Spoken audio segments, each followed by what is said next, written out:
Hello student, this is your supplementary chapter 2 video. The chapter name is Children at Work. Okay, बच्चे जो काम करते हैं। इस चैप्टर को पढ़ने से पहले यहाँ कुछ दिया हुआ है कि there are many reasons why children have to work. बहुत से रीज़न होते हैं कि बच्चों को काम करने पड़ते हैं। बच्चों को क्यों काम करने पड़ते हैं? कुछ को अपनी फैमिली के जीविका चलाने के लिए काम करना पड़ता है, ठीक है। कुछ को इसलिए करना पड़ता है कि क्योंकि घर में कोई और बड़ा नहीं होता है पैसा कमाने वाला।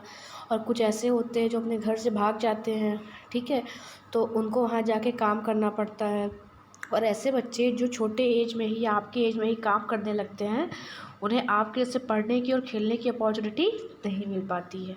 तो इस चैप्टर में जो हम लोग पढ़ेंगे वो ऐसी ही एक स्टोरी है। जो एक लड़का है वेलू, वो अपने गांव से भाग जाता है, ठीक है। अब जाने के बाद वह चेन्नई में उतरता है ट्रेन से।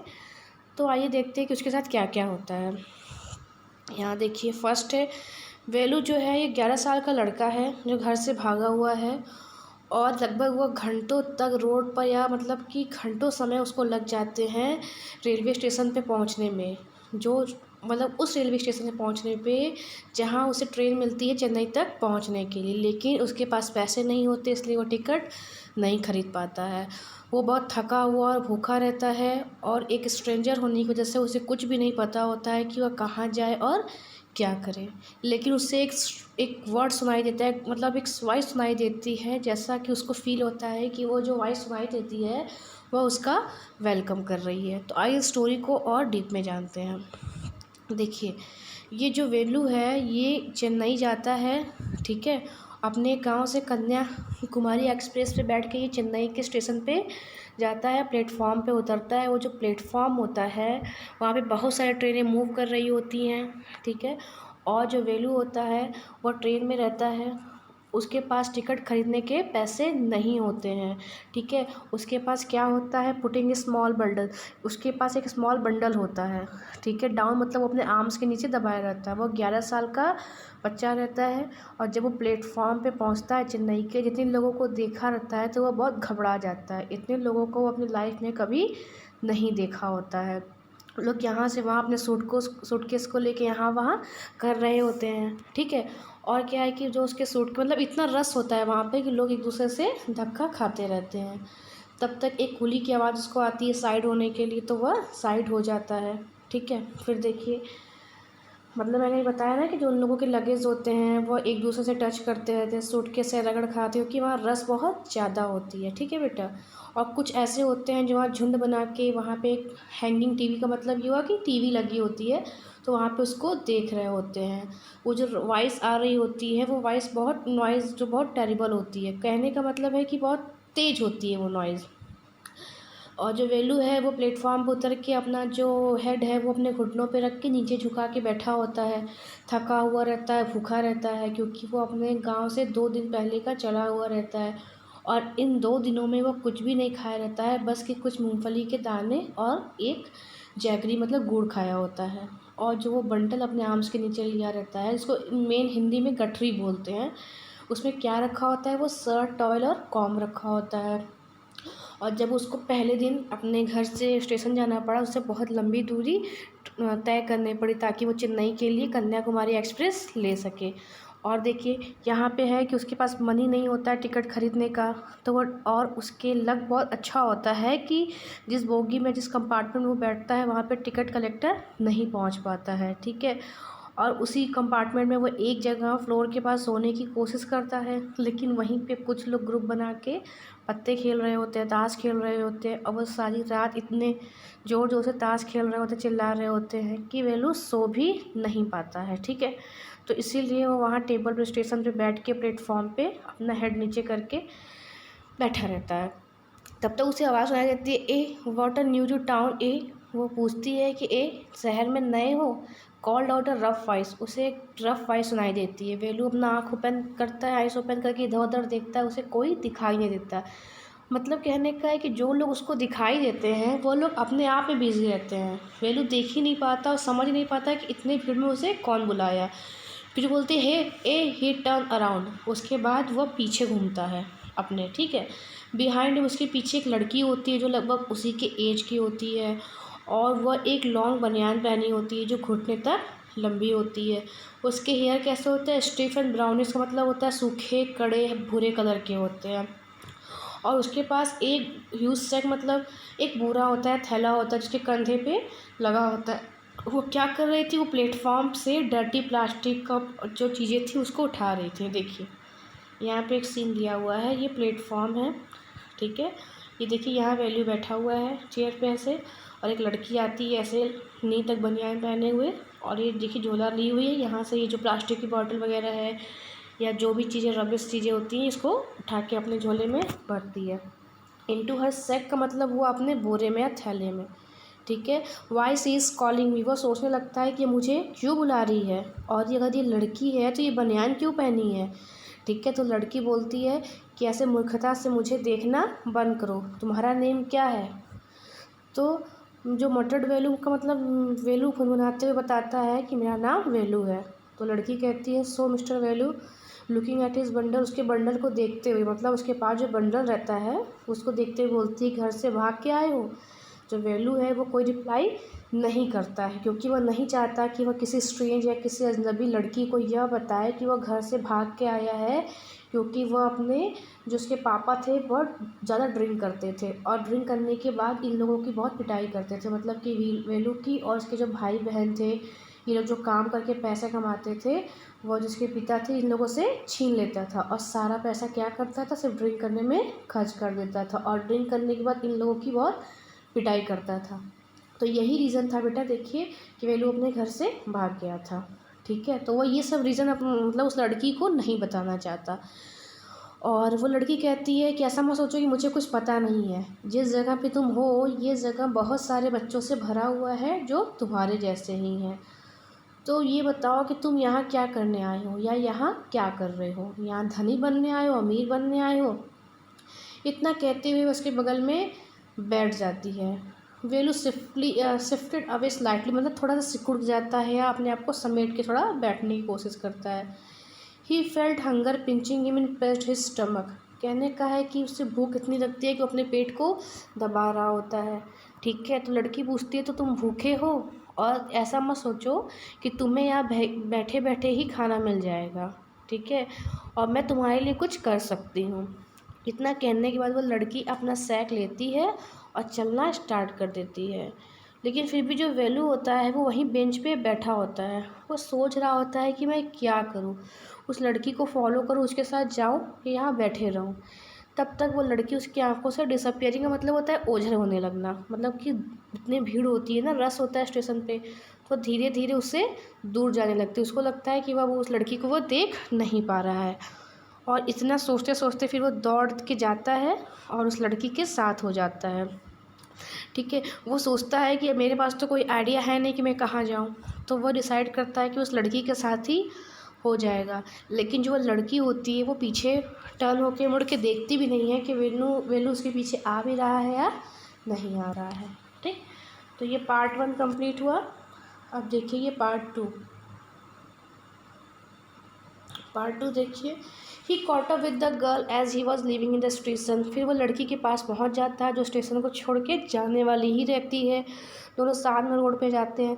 वेलू रोड पे इतने सारे गाड़ियों को देखता है कि वो डर जाता है, इतने सारे स्मोक डस्ट होते हैं, और जो इतनी गाड़ियाँ जा रही होती हैं वह किसी के लिए भी नहीं रुकती हैं, बस वो बढ़ती चली जाती हैं। और जो वेलू होता है वो वहाँ के इतने चकाचौंध में एकदम खो जाता है। और क्या होता है कि फिर वो लड़की उसको खींच के हाथ पकड़ के रोड के किनारे खींचती है और पूछती है कि तुम यहाँ क्या कर रहे हो? गाय चरा रहे हो यहाँ पे रोड के अगर तुम ऐसे ही रोड के मिडल में खड़े रहोगे तो तुम्हारी चटनी बन जाएगी। देखिए ये वेलू है ना, कैसे बीच रोड में खड़ा हो जाता है। देखिए इसको समझ में नहीं आता क्योंकि ये गाड़ियों के ये चकाचौंध देख के डर जाता है, कभी इतनी गाड़ियाँ ये अपने गाँव में नहीं देखा होता है। वेलूस हार्ट, और जो वेलू का जो हार्ट होता है वो बहुत तेज़ तेज़ धड़कने लगता है, वो डर जाता है, ठीक है। उसके बाद वो देखता है कि बस सेंट्रल स्टेशन के पास पहुंच गया है and the traffic speeding by, और जो ट्रैफिक है वो बढ़ती जा रही है, और वो समझ भी नहीं पाता है कि कैसे मैनेज करके उसने रोड को क्रॉस किया। They walked along the side of the road under some under some use sign boards. उसके बाद उसको कुछ साइन बोर्ड्स दिखते हैं जहाँ पे मतलब बनियान्स का टायर या वुमेन होती है, कुछ बॉक्स को पकड़ी होती है, लेकिन उस जो साइन बोर्ड होता है उस पर सब कुछ इंग्लिश में लिखा होता है, तो जो वैल्यू रहता है उसको पढ़ नहीं पाता है। उसके बाद ऊपर चलते चलते एक ब्रिज के पास पहुँचते हैं। ब्रिज से जो वो रेलिंग होती है वहाँ से वेलू नीचे झाँकते हुए शहर को देखता है कि कितनी बड़ी बड़ी बिल्डिंग्स और टावर और रोड है यहाँ पे। वो जो लड़की रहती है उसको दिखाती है इशारा करते हुए कि वो बड़ी बिल्डिंग देख रहे हो दीवार के चारों तरफ से, तो कहते हैं अगर तुम केयरफुल नहीं होगे तो वो लोग तुम्हें पकड़ के जेल में डाल देंगे। ठीक है, वो उसको बताती है लड़की लड़के को, वेलू को। तो वेलू थोड़ा वहाँ जब ध्यान से देखता है तो वहाँ सेंट्रल जेल लिखा होता है। वेलू कहता है कि जब मैं कुछ करूँगा नहीं तो लोग मुझे जेल में क्यों डालेंगे। तो वो बोलती है लड़की कि तुम्हें कुछ भी करने की ज़रूरत नहीं है, अगर तुम कुछ भी अगर उन्होंने तुम्हें देख लिया कुछ करते हुए ऐसा तो जेल में डाल देंगे। क्योंकि देखिए हर एक जगह के जो नियम और कानून होते हैं, लॉ होते हैं, वो अलग अलग होते हैं। ठीक है, तो व्हाट डज शी मीन, मतलब वो क्या कहना चाहती है, वेलू को ये बात नहीं समझ में आता। Meanwhile the girl was already heading down the bridge with a sack on her shoulder. उसके बाद वो क्या करती है, धीरे धीरे ब्रिज से नीचे आने लगती है। ठीक है, उसके बाद देखिए फिर क्या है, फिर वो लेकिन उसके बाद देखिए वेलू देखता है कि कंटिन्यू अपने शोल्डर पे एक झोला ली हुई होती है, बैग ली हुई होती है। तो पूछता है कि तुम इस बैग में क्या ली हो। वो बोलती है बॉटल्स और पेपर। वेलू समझ नहीं पाता कि ये बॉटल्स और पेपर क्यों ली है, लेकिन फिर भी वो ज़्यादा क्वेश्चन पूछना नहीं चाहता, इसलिए वो नहीं पूछता है। ठीक है, वैसे तो वो सुबह का समय था लेकिन सनलाइट भी मतलब धूप बहुत ज़्यादा थी। उसके जो पैर थे वेलू के वे जल रहे थे और लग नहीं रहा था कि वो लोग मड रोड पे चल रहे हैं, लेकिन वो लोग एकदम पसीने से भीग गए थे। लेकिन जो वो लड़की थी वो बहुत तेज़ तेज़ आगे बढ़ी जा रही थी। और तब वेलू पूछता है कि how for away was the food, अभी खाना मिलने में कितना टाइम है या खाना कितना दूर है। लगभग वो लोग 1 घंटे पैदल चलते हैं। इसके बाद जब वेलू से नहीं रहा जाता तो वेलू पूछ पड़ता है। उसके बाद वे दोनों कहाँ रुकते हैं, एक बिग बिल्डिंग के सामने, श्री राजा राजेश्वरी प्रसन्ना कल्याण मंडपम। वेलू उसको रीड करता है। ठीक है, वहाँ पे क्या होता है कि शादी हो रही होती है। ठीक है, और फ्लावर से वहाँ पे लिखा होता है ग्रूम जेवी विनयागन, और ब्राइड लिखा होता है रानी, मतलब दूल्हा दुल्हन का नाम लिखा होता है। वहाँ पे एक कार खड़ी होती है जो पूरी तरह से फ्लावर से सजी हुई रहती है, रोज़ से। जो लड़की होती है वो दौड़ के उस कार के पास जाती है और इधर उधर देखती है और जल्दी से एक फ्लावर को लेके अपने बालों में लगा लेती है। तो जब वेलू उस बिल्डिंग को देखता है तो वेलू पूछता है कि क्या हम लोग यहाँ खाने वाले हैं। Looking at the huge hall and the people inside. जब उन लोगों को वहाँ, इतने अधिक लोगों को वहाँ इतने देखता है, इतने बड़े हॉल को देखता है, तो पूछता है कि क्या हम लोग यहाँ खाने वाले हैं। तो जो लड़की रहती है वो उसका मजाक उड़ाती है, उसको अंगूठा दिखाते हुए कहती है कि सील, अंगूठा दिखाती है और उसके बाद उसको हाथ पकड़ के कहाँ ले जाती है, हॉल के पीछे ले जाती है, गार्बेज बीन के पास ले जाती है। ठीक है, और 2 goats were standing on the पिल। वहाँ पे 2 बकरियाँ खड़ी होती हैं जो बनाना लीफ के लिए आपस में लड़ रही होती हैं। ठीक है, और उनके पैरों के पास मक्खियाँ भिनभिना रही होती हैं और वहाँ से बहुत ही गंदी वाली स्मेल आ रही होती है। उसी के पास से जो लड़की होती है वो स्क्वैशी बनाना, मतलब पका हुआ बनाना उठाती है और वेलू को पास करती है। हियर इज़ योर फूड, लड़की बोलती है। वेलू शॉक हो जाता है, वो बोलता है क्या हम ये बचे हुए खाना खाएंगे, छी तुम क्या सोचती हो कि मैं कुत्ता हूँ, मैं ऐसे खाना नहीं खा सकता, मैं अनटच्ड खाना खाता हूँ, मतलब मैं साफ़ खाना खाता हूँ।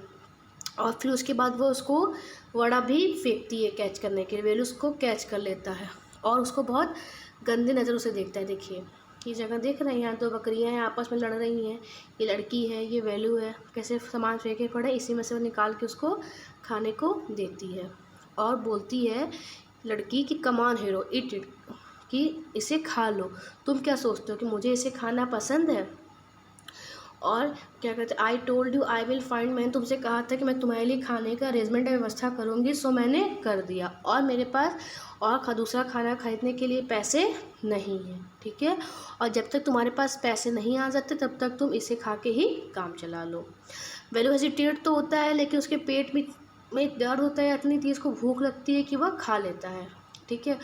और इतना खाने के बाद भी उसको भूख लगी होती है, वो जितना खाया रहता है उससे 10 गुना ज़्यादा भी खा सकता था, ठीक है। लेकिन जो एक लड़की वो उसके साथ रहती है, उसका तो पेट एक बनाना खाने से ही भर जाता है, ठीक है। और फिर लड़की बोलती है कि लगता है कि हम लोग बहुत जल्दी आ गए, अभी सिर्फ लोगों ने टिफ़िन ही किया, मतलब कि अभी सिर्फ स्नैक्स ही कंप्लीट किया है। और उसको बोलती है कि अगर तुम्हें अभी भी भूख लगी है तो तुम थोड़ी देर यहाँ वेट कर लो जब तक इन लोगों का लंच फिनिश नहीं हो जाता, और मुझे तो काम है और मैं जा रही हूँ। उसके बाद से picked up a couple of, उसके बाद वो 2 बॉटल्स को उठाती है, अपने सैक में भरती है और वहाँ से चली जाती है।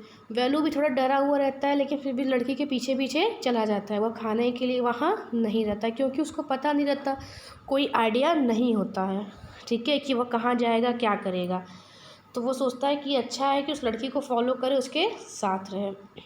उसके बाद लड़का उसके पीछे दौड़ते हुए जाता है, कहता है ए, क्योंकि वो उसका नाम नहीं जानता रहता है और ना ही वो अभी तक उसका नाम पूछा होता है। फिर पूछता है कि ए व्हाट इज़ योर नेम। वो लड़की हंसते हुए बोलती है कि एक लड़का जो मेरे इतनी देर से साथ है, उसको अभी तक मेरा नाम नहीं पता और तुम मुझे फॉलो भी कर रहे हो। उस इतना कहते हुए बताती है कि जया। और लड़का बोलता है कि I am not following you. लड़की अपना नाम जया बताती है और लड़का फिर बोलता है कि मैं तुम्हें फॉलो कर रहा हूँ, मैं तुम्हें फॉलो नहीं कर रहा हूँ। तो लड़की पूछती है तब क्या कर रहे हो, तुम्हें फिर तुम्हारे खाना कैसे मिला। फिर लड़का पूछता है कि can I come with you, क्या मैं तुम्हारे पास आ सकता हूँ या तुम्हारे साथ आ सकता हूँ। वेयर आर यू गोइंग, तुम कहाँ जा रही हो। कम इफ़ यू वांट, लड़की बोलती है हाँ आ जाओ अगर तुम आना चाहते हो। और बोलती है कि जो ये बैग है ये फुल हो गया है, तो मुझे दूसरा बैग लेने के लिए घर जाना पड़ेगा। आगे देखिए, जया और वेलू क्या करते हैं, रोड के साइड लगभग आधे घंटे तक चलते हैं। उसके बाद एक ब्रिज को क्रॉस करते हुए जहाँ पे बहुत गंदा पानी बह रहा होता है, ठीक है, उसको बताती है जया लड़के को कि ये बकिंघम कैनाल है, ठीक है। फिर देखिए वेलू देख के सोचने लगता है कितने गंदे पानी का कैनल है। फिर देखिए, near some puddles of water was strangers huts he had ever seen, वहाँ कुछ गंदे मैले वो झोपड़ी भी देखता है, ठीक है, जो मेटल शीट्स टायर ब्रिक्स से बने हुए रहते हैं। They stood quickly and looked as if they will fall any moment, और वो इतने जर्जर हालत में रहते हैं, इतने बुरे हालत में रहते हैं कि लगता है ये कभी भी गिर जाएंगे। वो बोलता है इज दिस वेयर, ये वही जगह है जहाँ तुम रहते हो। ये घर तो बहुत स्ट्रेंजर जैसा है, ठीक है, स्ट्रेंज लगता है। हमारे गांव में जो घर बनते हैं वो मड और पाम लीव्स के बनते हैं। Jaya went around two one of the huts, जो जया होती है वो उनमें से एक घर के अंदर घुस जाती है, ठीक है। उसके बाद वह वहाँ पे जो भरा हुआ वो सैक रहता है उसको वहीं पे रख देती है और खाली सैक लेके बाहर आती है और वेलू से कहती है कि लेट्स गो, ठीक है। फिर देखिए, she turn to Velu and give him a so, उसके बाद वह वेलू को क्या देती है, वह वेलू को एक डंडा देते हुए, एक सैक देते हुए कहती है कि एटलीस्ट अब तो मेरी हेल्प करो, मेरे साथ आओ। और वह उसके पास क्या फेंकती है, जूते का एक जोड़ा, एक पेयर फेंकती है जिसमें लेस नहीं होता और कहती है कि इसे पहन लो, अपने हाथ में इस स्टिक को ले लो और बोरे को लेके मेरे साथ चलो। अभी भी वेलू कंफ्यूज रहता है कि आखिर ये लड़की उससे कौन सा काम करवाने वाली है, और जो काम उसने अभी तक किया था अपने 11 इयर्स के एज में, वह सिर्फ क्या किया था, फार्मिंग का काम किया था, खेती का काम किया था और गायों को चराने का काम किया था। फिर वो जया से पूछता है कि जया क्या इस शहर में कोई फार्म नहीं या कोई ऐसी जगह नहीं जहाँ खेती हो सके। वह लाफ करती है और उसको थम करते हुए या हिला उसको मतलब हंसती है और उसको मतलब स्टिक से खोदते हुए या टच करते हुए बोलती है कि फार्म्स, यहाँ पे कोई फार्म्स नहीं है, ठीक है। और हम लोग फार्मर्स नहीं हैं, हम लोग रैग पिकर्स हैं, मतलब कि कूड़ा उठाने वाले या कूड़ा बीनने वाले। वो बोलता है रैग पिकर्स, शौक हो जाता है वेलू। वो बोलती है कि सी माई सैक, मेरे सैक को देखो, ये सब चीज़ों से भरी हुई है जो मैंने कलेक्ट किया है। कलेक्ट किया है, कहाँ से कलेक्ट किया है, वेलू पूछता है। वो बोलती है कि रबिश बिन से कलेक्ट किया है। और कहाँ से? You collect rubbish. वेलू पूछता है कि तुम रबिश, कूड़ा कलेक्ट करती हो? वो बोलता है कि मैंने तो सिर्फ इतना ही सुना है कि लोग कूड़े को फेंकते हैं, ठीक है, पेपर, प्लास्टिक, ग्लास, जो भी चीज़ें होता है उसको बेचते हैं, लेकिन ये कौन सा काम है कि लोग कूड़ा इकट्ठा कर रहे हैं? तुम जो रबिश हो इकट्ठा करती हो। तो वह बताती है लड़की कि इसे इकट्ठा करके हम लोग जाम बाज़ार में जग्गू की दुकान पे बेच देते हैं। तो वह पूछता है कि जाम बाज़ार, जग्गू? तो वह बताता है कि वह उसको, मतलब वो लड़का जो वैल्यू रहता है वो लड़की से पूछता है कि ही बाई, वह ये सब चीज़ें क्यों खरीदता है। हाँ, और लड़की कहती है कि you think he by it for show, तुम क्या समझते हो कि वह शो के लिए ऐसा खरीदता है, या इन चीज़ों को, मतलब जो जग्गू है वो हम लोगों से उन चीज़ों को ख़रीद के फैक्ट्री में बेच देता है, ठीक है। फिर लड़की बोलती है कि मेरे पास तुम्हारे जैसा वेस्ट करने का टाइम नहीं है, मैं जा रही हूँ। और ही वैल्यू जो होता है वहीं खड़ा होता है, उसके पीछे नहीं जाता है, ठीक है। उसके बाद जया वहाँ से चलने लगती है और फिर से उसको स्टिक लेके चलने के लिए साथ कहती है, लुक हियर शी शाउटेड, ठीक है। और बोलती है उससे कि सुनो, if someone gets there before us, अगर हमसे पहले कोई वहाँ कूड़ा बीनने पहुँच गया तो हमें आज कुछ नहीं मिलेगा, ठीक है। Big hero, I am trying to help you, उसको चढ़ाते बोलती है कि हीरो, मैं तुम्हारी हेल्प करने की कोशिश कर रही हूँ, जिसने तुम्हारा आज पेट भरा है, ठीक है। वैल्यू क्या होता है, कुछ सोचता है, फिर डिसाइड करता है कि हाँ, जब तक कोई बेटर जॉब नहीं मिल जाता इसके साथ जाना ही सही होगा, ठीक है। तो बस वैल्यू उसके साथ भी स्टिक लेके, वो बिना लेस वाले शूज़ को पहन के और सैक लेके, बोरा लेके उसके पीछे पीछे रबिश को इकट्ठा करने के लिए चल पड़ता है। तो बेटा जो ये स्टोरी है ये लिखा है गीता वोल्फ ने, अनुष्का रविशंकर ने और अरिजीत सेन ने। ये चैप्टर यहीं पे कंप्लीट होता है। Okay, thank you.